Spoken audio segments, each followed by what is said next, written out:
السلام علیکم ورحمۃ اللہ وبرکاتہ۔ ہم نے زندگی میں کتنے گناہ کیے ہیں، کبھی ان گناہوں کا حساب بھی نہیں کیا۔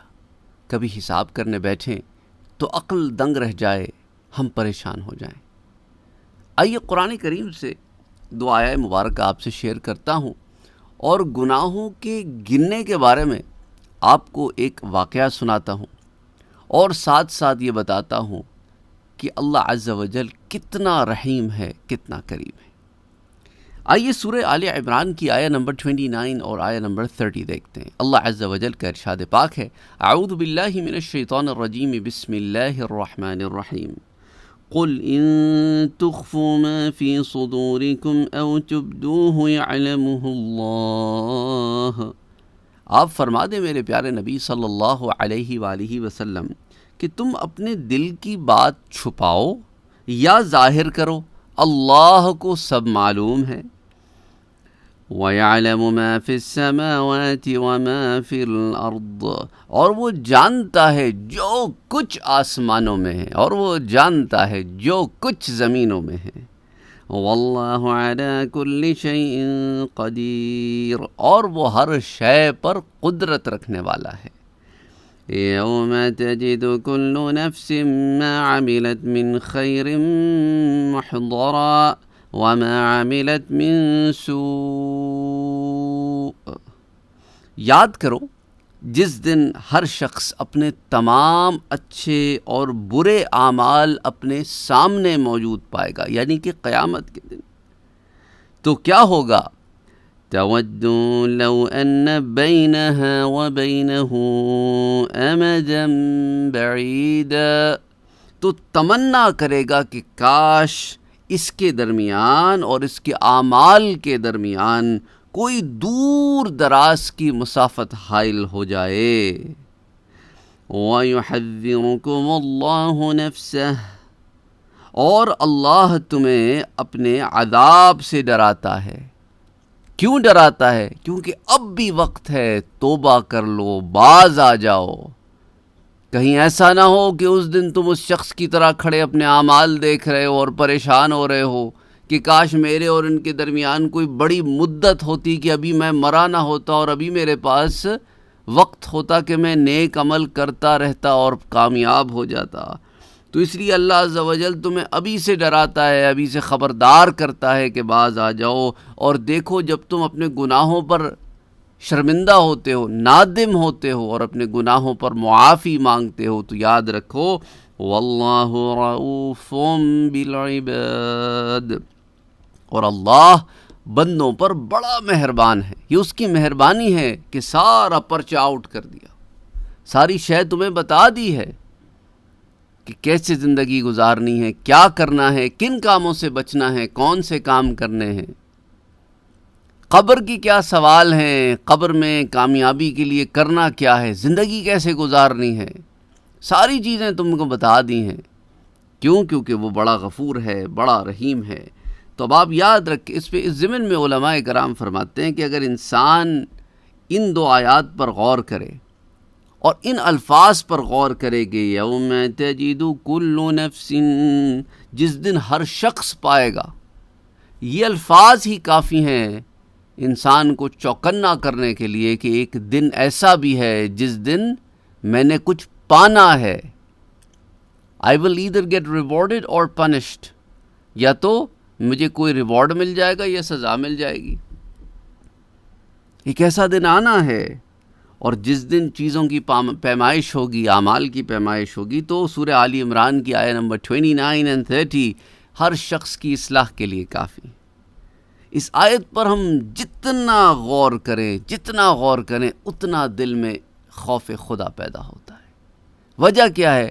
کیونکہ انسان کو جب پتہ ہوتا ہے نا کہ ایک دن اس نے جواب دہ ہے کسی کو، تو آٹومیٹکلی وہ سیدھا رہتا ہے۔ اب آپ دیکھیں نا، ایک آدمی جاب پہ جاتا ہے، اس کو پتہ ہے کہ اس کو کوئی دیکھ ہی نہیں رہا ہو، جو مرضی چاہے کرے، nobody will question him، جو مرضی چاہے کرتا ہے، وقت پہ جاتا ہے، نہیں جاتا ہے، جلدی اٹھ کے آ جاتا ہے، کام کرے گا نہیں کرے گا، لیکن پتہ ہے نا اوپر ڈنڈا لگا ہوا ہے تو ٹائم سے پہنچے گا، بلکہ ٹائم سے پہلے پہنچ جائے گا، ایک آدھ گھنٹہ اوپر لگا دے گا، کام کمپلیٹ کرے گا، انسانوں کی طرح رہے گا، جانوروں کی طرح نہیں رہے گا۔ یہی تو چکر ہے نا ہمارے ہاں۔ دیکھیں سرکاری اداروں میں جہاں پر ان کو پتہ ہے انہیں کوئی ہلا نہیں سکتا، تو آپ کچھ بھی کر لیں، وہ کام نہیں کریں گے آپ کا۔ ان کو پتہ ہے ان کو کچھ ہونا نہیں ہے، بے خبر ہیں، بے خوف ہیں۔ اور جہاں پتہ ہے کہ بھائی کام نہیں کریں گے تو چلتا کریں گے، تو وہ بالکل سیٹ سروس دیتے ہیں آپ کو۔ تو اللہ سبحانہ و تعالیٰ نے یہی فلسفہ انسان کی جو اندر رکھا ہوا ہے نا، یہ جو اسی کو بیان کر رہا ہے کہ اپنے اندر یہ ڈر خوف پیدا کرو۔ تم بس ایسی بیکار میں نہیں بنائے گئے کہ آؤ جو مرضی چاہے کرو، پھر مر گئے، پھر بات ختم ہو گئی۔ تو اس لیے تمہارے دلوں کا ایمان اور نفاق، تمہارے دلوں کی طہارت اور خباثت، اچھے برے خیالات، نیک اور بد ارادے، صحیح اور فاسد منصوبے، یہ ساری دنیا سے چھپ سکتے ہیں، مگر اللہ عز و جل عالم الغیب والشہادہ ہے، اس کے سامنے سب حاضر ہے۔ اس لیے کیا فرمایا یہاں پر، قُلْ إِن تُخْفُوا مَا فِي صُدُورِكُمْ أَوْ تُبْدُوهُ يَعْلَمُهُ اللَّهُ، جو کچھ تمہارے دلوں میں ہے ظاہر کرو یا چھپاؤ، چھپاؤ یا ظاہر کرو، اللہ کو سب معلوم ہے۔ تو اللہ سے نہیں چھپا سکتے، کس سے چھپا رہے ہو؟ غیر سے چھپا سکتے ہو، رب سے نہیں چھپا سکتے۔ تو غور کرو کہ وہ تمہیں فرماتا ہے کہ تم اپنے دل کی چھپاؤ یا ظاہر کرو باتیں، ڈزنٹ میٹر، وہ سب شے کو جانتا ہے۔ اور اس دن کو یاد رکھو جب یہ چیزیں لوگوں کے سامنے لا کے رکھ دی جائیں گی، اور اس دن انسان ایک ایک ذرہ جیسے بڑے اعمال جو ہیں نا ان کو بھی دیکھے گا، اور سر پکڑ کے بیٹھ جائے گا کہ میں نے تو کنسیڈر بھی نہیں کیا تھا کہ یہ بھی لکھ لیا جائے گا۔ کس قسم کی کتاب ہے کہ لا یغادر صغیرۃ ولا کبیرۃ الا احصاها، کوئی چھوٹی بڑی شے چھوڑی نہیں گئی مگر لکھ لی گئی۔ اللہ اکبر، اللہ اکبر۔ اور اس وقت برے اعمال جب دیکھے گا نا بندہ، تو تمنا یہی کرے گا کہ کاش یہ ہوتے ہی نہ، یا میں نہ ہوتا، یا میں مٹی ہو جاتا، یا ابھی بڑی زندگی پڑی ہوتی، اچھے کام کر کے معاملہ سنوار لیتے۔ آئیے آپ کو صالحین میں سے حضرت توبہ بن سمہ رحمۃ اللہ علیہ کا ایک واقعہ سناتا ہوں کہ اپنے نفس کا محاسبہ کرتے ہوئے ایک دن حساب لگانے بیٹھ گئے۔ اس وقت ان کی عمر 60 سال تھی، تو دنوں کا حساب کیا تو کوئی 21,500 کے قریب تھے ان کے دن۔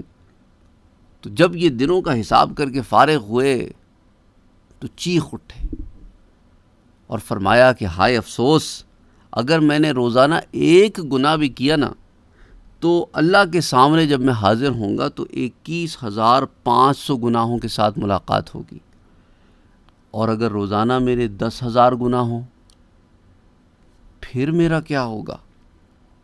میں تو برباد ہو گیا، میں کیا کروں گا؟ اور یہ کیفیت ان کے اوپر اتنی حاوی ہوئی کہ بے ہوش کھا کر گر گئے اور روح پرواز کر گئی۔ احیاء العلوم الدین میں یہ بات آتی ہے، کتاب المراقبہ والمحاسبہ بین حقیقت المحاسبہ بعد العمل، جلد 5 صفحہ 139۔ ایک اور واقعہ آپ سے شیئر کرتا ہوں، ایک آدمی کا جو ایک عورت کے اوپر فریفتہ ہو گیا تھا، عاشق ہو گیا تھا، اور موقع میں تھا کہ کوئی ایسا موقع لگے کہ عشق مشق کی بات بھی ہو جائے اور آگے کے بھی کچھ معاملات۔ تو ایک دن دیکھا وہ عورت کسی قافلے کے ساتھ سفر کر رہی ہے، تو اس نے کہا چلو اب یہ اپنے گھر سے نکلے گی اور دور ویرانے میں قافلے ٹھہرتے ہیں، موقع اچھا ہے، تو یہ بھی ساتھ ہو گیا۔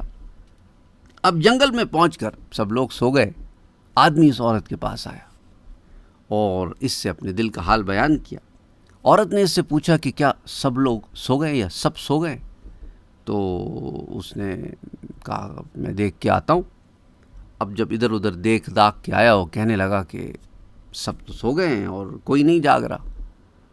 تو اس عورت نے کہا کہ اللہ کے بارے میں تیرا کیا عقیدہ ہے اس وقت؟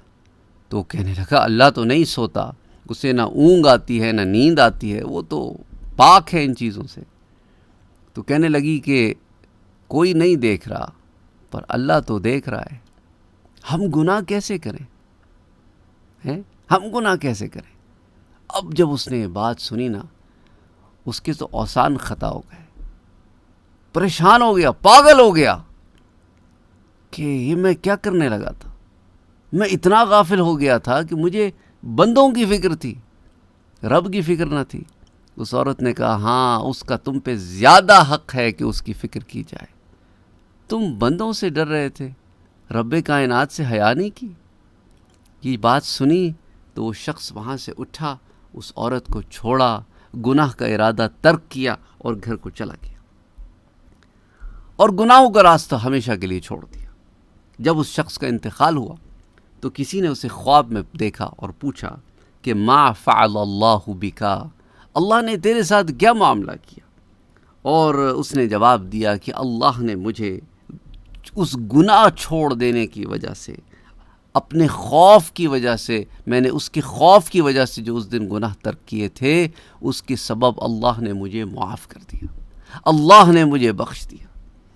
اس حکایت کو مکاشفۃ القلوب کے دوسرے باب میں فی خوف اللہ تعالی کے پیج نمبر 11 پہ بیان کیا گیا ہے. اب آپ اس سے اندازہ کریں، جیسے اللہ عز و جل نے اس آیہ مبارکہ میں بھی فرمایا کہ واللہ رؤوف بالعباد، کہ اللہ عز و جل اپنے بندوں پر بہت مہربان ہے. اور اس سے پہلے فرماتا ہے کہ وَيُحَذِّرُكُمُ اللَّهُ نَفْسَهُ، کہ اللہ عز و جل تمہیں اپنے عذاب سے ڈراتا ہے تاکہ تم باز آ جاؤ، تم گناہوں کا راستہ چھوڑ دو. اور جو گناہوں کا راستہ چھوڑ دیتے ہیں وہ اپنے رب کو بڑا غفور اور رحیم پاتے ہیں. غفور اس کی وہ شان ہے جس سے وہ تمہیں معاف کرتا ہے، اور اپنی رحیمیت کی شان سے وہ تمہیں جنت میں داخل کرتا ہے، کیونکہ اللہ کے رحم کے بغیر کوئی جنت میں داخل ہو نہیں سکتا. تو بات بڑی واضح ہے، امید کرتا ہوں کہ آپ کو بات سمجھ میں بھی آ گئی ہوگی. اینی وے، اپنا اور اپنوں کا بہت خیال رکھیے گا. مجھ عاجز کو، گناہگار کو اپنی دعاؤں میں شامل رکھیے گا. اللہ عز و جل ہم سب کو توفیق عطا فرمائے کہ گناہوں کے راستوں کو چھوڑ کر نیکی کا راستہ اختیار کریں. آمین یا رب العالمین. اللہم صلی وسلم وبارک علی سیدنا و حبیبنا و شفیعنا محمد صلی اللہ علیہ وآلہ وسلم.